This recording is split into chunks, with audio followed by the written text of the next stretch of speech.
O Senhor esteja convosco. Proclamação do Evangelho de Jesus Cristo segundo Marcos.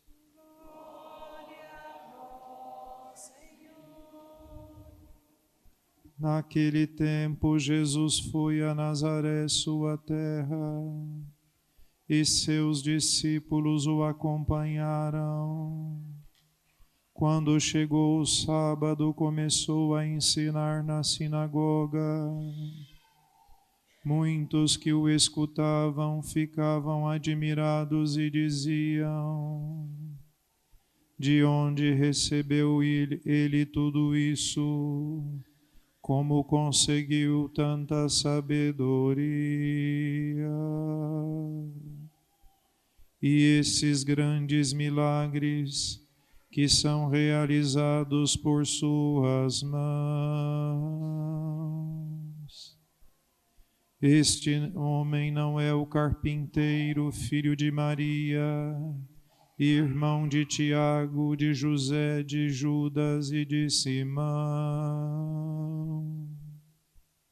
Suas irmãs não moram aqui conosco? E ficaram escandalizados por causa dele.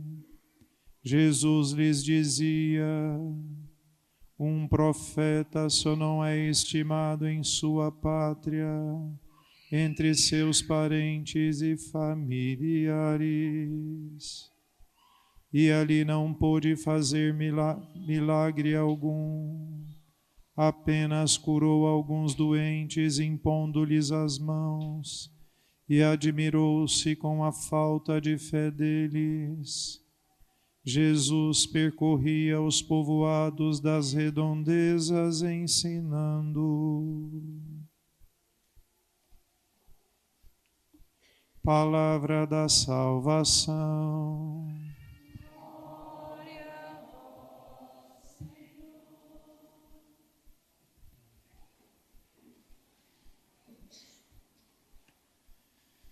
Meus caros irmãos, no domingo passado nós celebramos a solenidade de São Pedro e São Paulo. Então, nós, por causa disso, quebramos o ritmo da sequência das leituras. Mas espero que vocês se lembrem que há 15 dias atrás, quando ainda estávamos, quando ouvimos, na verdade, textos do Evangelho de São Marcos, que vão ser esses que vão nos acompanhar durante esse tempo comum, eu fiz uma observação que eu queria retomar porque é importante para o texto de hoje. Eu disse que a partir do capítulo 4 do Evangelho de São Marcos, que foi o que nós ouvimos há 15 dias atrás, nós não estamos ouvindo todos os trechos do Evangelho, né? Mas a partir do capítulo 4, a gente nota que tem uma pergunta que o evangelista está de algum modo procurando responder, que na verdade ele vai juntando os fatos da vida de Jesus, que eram muitos, eles escolheram alguns, né? Mas ele estava tentando responder a pergunta: quem é Jesus? Há 15 dias atrás, o texto era aquele da tempestade acalmada. Eu até fiz menção que o texto termina com aquela pergunta da parte dos apóstolos: mas quem é este que até o mar obedece, né? Então, na verdade, esta pergunta é o que está, vamos dizer assim, permeando o texto bíblico, né? Na verdade, se a gente for pensar bem, esta era uma pergunta que os apóstolos também tinham diante de si, né?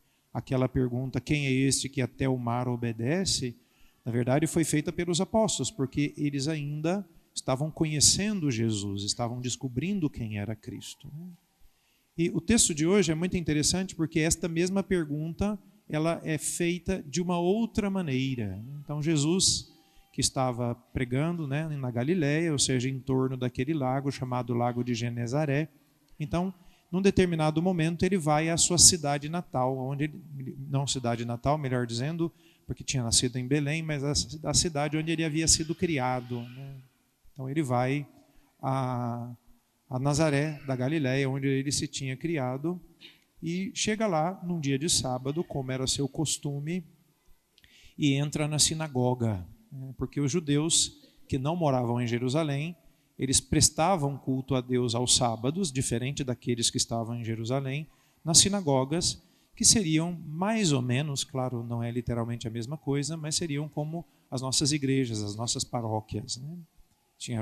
Eram templos localizados nas diversas regiões, e lá os judeus se encontravam para ouvir a palavra de Deus e prestarem o seu culto a Deus.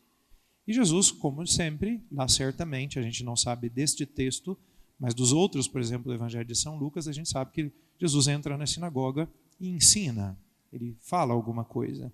Mas não só isto, né? Jesus estava lá presente, porém a atividade, a pregação de Jesus já estava acontecendo nas cidades circunvizinhas, e os seus parentes lá de Nazaré, os seus conhecidos, já sabiam aquilo que estava acontecendo, né? Sabiam dos milagres que Jesus estava fazendo, sabiam das suas pregações, sabiam da multidão que estava seguindo Jesus, né?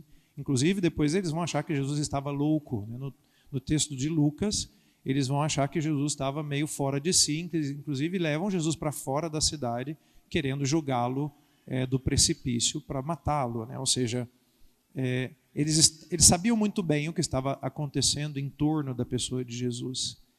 E começam as perguntas. Eu disse que aqui as perguntas eram as mesmas, só que aqui as perguntas, a gente pode dizer assim, eram perguntas retóricas, porque eram perguntas que eles já tinham a resposta.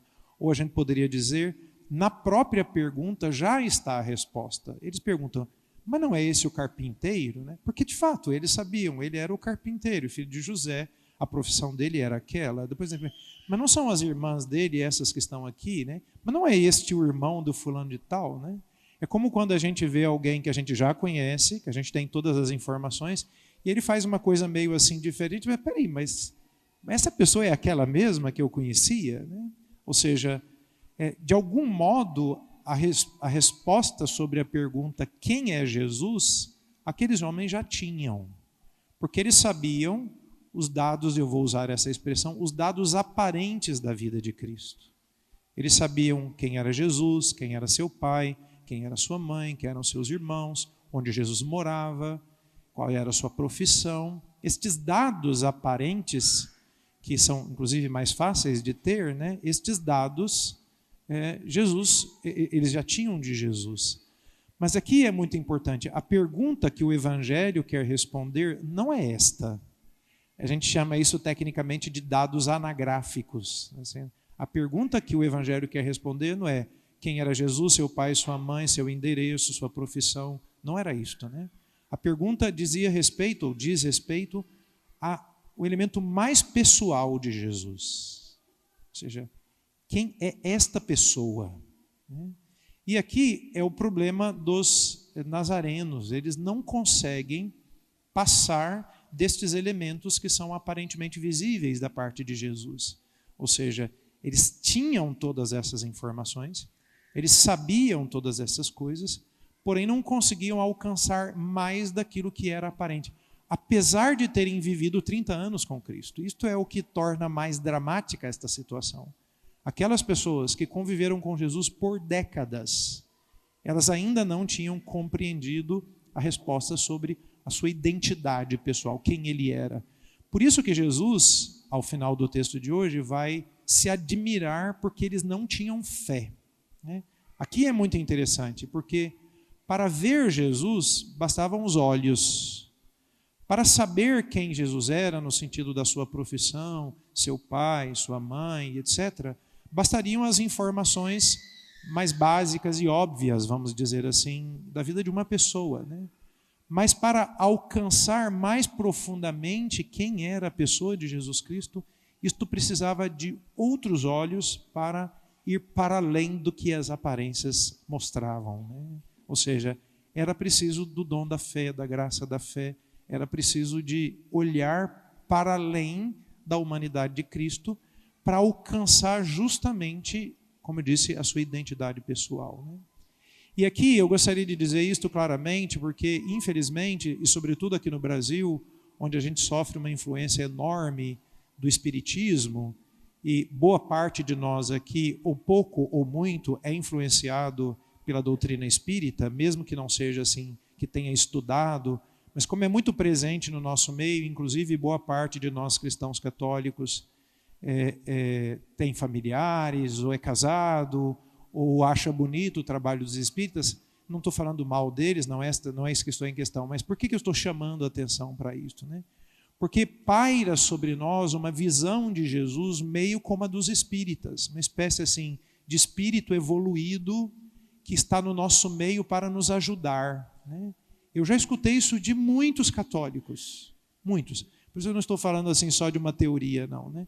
Como se Jesus fosse só uma espécie assim de semideus ou uma espécie assim de homem com superpoderes capaz de multiplicar os pães, de ressuscitar as pessoas, mas que não passaria disto. Mas esta não é a fé da igreja. E no fundo, o texto do Evangelho quer nos conduzir justamente a este ponto que é crucial para tudo aquilo que nós podemos dizer a respeito da nossa fé cristã católica, né? Quem é Jesus Cristo? A resposta mais direta e simples que também deram os apóstolos é: Jesus Cristo é Deus que se fez homem. Ou seja, ele não é nem um semideus, ele não é simplesmente um homem com superpoderes, né? Ele é o próprio Deus, a segunda pessoa da Santíssima Trindade, o Filho do Pai eterno, né? Ele é o Filho de Deus que assumiu a nossa natureza humana, por isso se encarnou, e tendo uma natureza humana como a nossa, podia andar neste mundo, podia falar a nossa língua, podia ter fome, podia ter sede, poderia crescer e etc, né? Mas a identidade pessoal de Jesus, ou seja, aquilo que diz respeito ao núcleo mais íntimo da sua pessoa, né? Se nós nos perguntássemos ou quiséssemos responder essa pergunta, deveríamos responder com toda clareza: Jesus Cristo é o Filho de Deus que se fez homem e se encarnou no seio da Virgem Maria. Ou seja, nós não estamos lidando simplesmente com um profeta, nós não estamos simplesmente lidando com um homem assim muito bom, um homem com superpoderes, não é simplesmente um espírito evoluído, iluminado, que veio para nos conduzir nas trevas. Não é isto. Jesus é o próprio Deus que se encarnou e que se fez homem e que veio a este mundo para nos dar a salvação, para nos apontar o caminho da salvação. E por isso esta pergunta é tão importante, porque daqui derivam todos os outros elementos da nossa fé. Porque se Cristo, que disse de si isto mesmo, não tivesse dizendo a verdade, todas as outras coisas seriam mentira. Se ele não fosse Deus feito homem, não poderia ter vivido a sua paixão, sua morte e a sua ressurreição do modo como viveu. Por isso que no núcleo da nossa fé está o mistério da paixão, morte e ressurreição de Jesus, porém é o mistério da paixão, morte e ressurreição do Filho de Deus que se fez homem. E aqui há um elemento muito importante. A gente vai ver que pouco a pouco Jesus vai conduzindo os apóstolos e vai chegar um momento, e a gente já meditei esse texto aqui com vocês já conhecem, né? Em que Jesus vai perguntar para os discípulos: e vós, quem dizeis que eu sou? Porque chega aquele momento em que Jesus precisa dos apóstolos saber se eles entenderam e saber qual é a resposta que eles vão dar à pessoa de Jesus Cristo. Porque também aqui está um ponto muito importante da nossa fé. A nossa fé cristã católica, eu falei isso aqui várias vezes, espero que vocês tenham me entendido bem, porque às vezes pode dar mal entendido, sobretudo hoje, que as pessoas assim ouvem, mas não querem ouvir, leem, mas não querem entender, e aí interpretam sempre segundo a sua maneira, e a internet hoje está cheia disso. Ontem eu recebi de um padre, meu conhecido, uma postagem que ele fez e entrei lá. É muito curioso, assim, as críticas que as pessoas fizeram. Elas não leram o que ele disse, porque se tivessem lido o que ele disse, não tinham feito aquelas críticas, né? Então, eu vou dizer aqui, espero que vocês me entendam bem, por isso que às vezes eu sou um pouco prolixo, porque para evitar mal entendimento, eu acabo explicando muito as coisas, né? Mas o núcleo da nossa fé cristã está centrada na pessoa de Jesus Cristo e depois na resposta que eu pessoalmente dou à pessoa de Jesus Cristo. Isso significa que o que nós estamos fazendo aqui, por mais santo que seja, que é participar da Santa Missa, a igreja considera a participação da Santa Missa o cume da nossa fé. Na verdade, a fonte e o cume da nossa fé. Porém, a participação da Santa Missa precisa de um elemento que seja o seu cerne, como que a sua raiz, né? E o cerne e a raiz da missa é justamente porque eu creio que Jesus Cristo é o Filho de Deus que se fez homem. Por mais santo que seja este rito, por mais importante que ele seja, ele perderia o seu significado se eu estivesse aqui simplesmente pensando que Jesus era um espírito iluminado. Então, a minha fé cristã não pode consistir simplesmente em repetir um rito, por mais santo que ele seja. A minha fé está vinculada à pessoa de Jesus. Por isso nós somos chamados de cristãos. Antes de sermos chamados, claro, não há oposição, mas me entendam bem. Antes de sermos chamados de católicos, ou seja, antes de sermos uma igreja e de termos este nome, somos antes de tudo cristãos, porque a nossa fé adere à pessoa de Cristo, de Jesus Cristo. E todas as outras coisas que a gente pensasse na nossa vida, nós rezamos, nós queremos viver os mandamentos, os evangelhos, nos empenhamos para colocar em prática essas palavras. Tudo isso só tem significado porque eu creio que Jesus é o Filho de Deus que se fez homem. Não poderia ser simplesmente por uma adesão moral à figura de Jesus Cristo. Isso poderia fazer, por exemplo, com Buda, se poderia fazer isso com o fundador do Shintoísmo. Não, nós estamos vinculados à pessoa de Jesus Cristo. Quando eu fiz a homilia do capítulo 16, que eu acabei de citar agora, eu fiz questão de enfatizar isso como uma pergunta para nós. Para mim, quem é Jesus Cristo? Para a gente não transformar, e o Papa Francisco já tem falado muito isso, né? A gente não pode transformar a igreja numa ONG, que simplesmente faz caridade, ou simplesmente que se reúne, ou simplesmente que, sabe, tem encontros fraternos. Não é isto. O que nos trouxe aqui, antes de tudo, ao menos deveria ter sido, é a minha adesão pessoal a Jesus Cristo. Claro, daqui decorrem todas as outras coisas. A nossa atividade caritativa é porque nós amamos a Cristo, porque Cristo morreu por mim e me pediu de morrer também como Ele morreu por mim.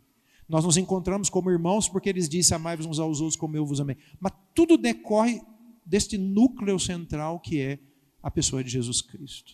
Por isso que eu penso que a liturgia de hoje nos chama a atenção fortemente para este ponto que é a nossa fé. Eu acho que deveríamos levantar seriamente esta pergunta a respeito da nossa fé. Em primeiro lugar, se nós cremos verdadeiramente que Cristo é o Filho de Deus que se fez homem. Esta é a primeira pergunta.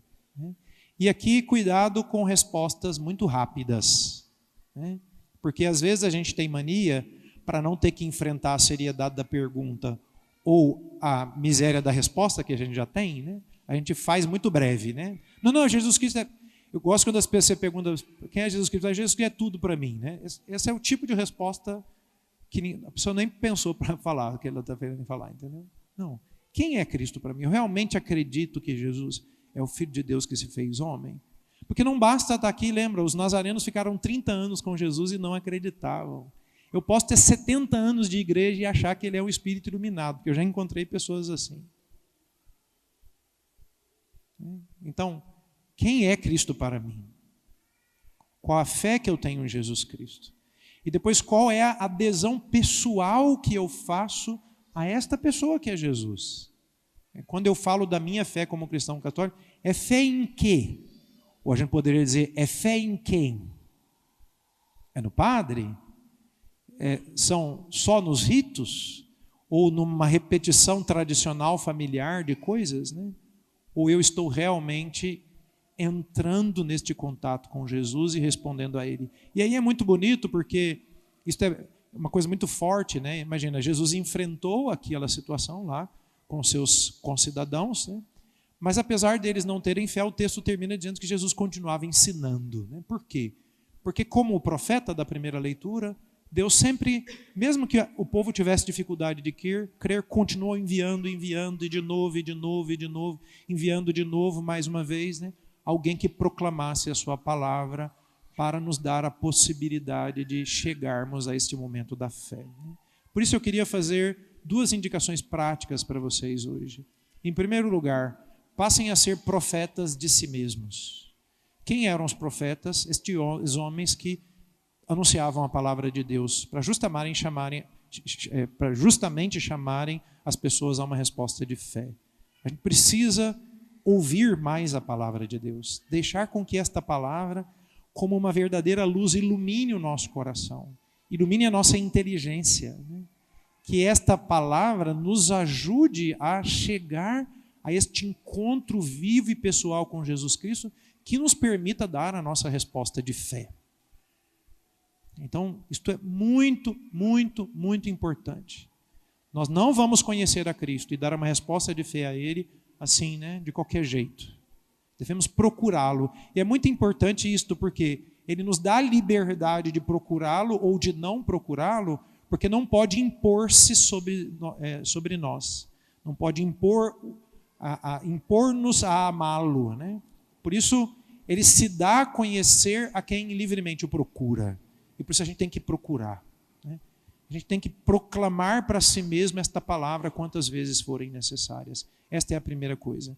E depois um segundo elemento muito importante, começar a dar o sentido a tudo aquilo que nós fazemos, né? Tudo que nós fazemos.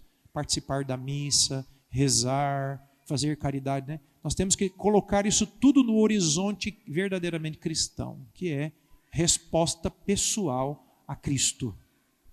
Resposta minha pessoal a Cristo que se revela a mim.